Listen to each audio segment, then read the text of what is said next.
seam.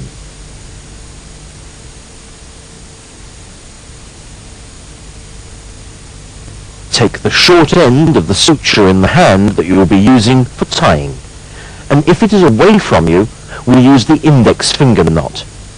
This is tied as shown here, taking it under the other length of the suture.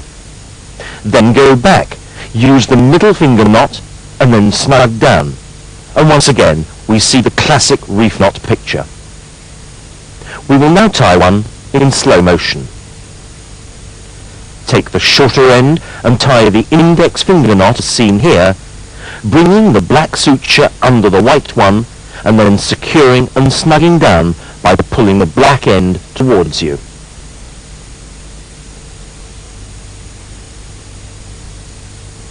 It is essential in a reef knot that your hands cross with each knot, and that alternately an index finger knot and a middle finger knot is tied.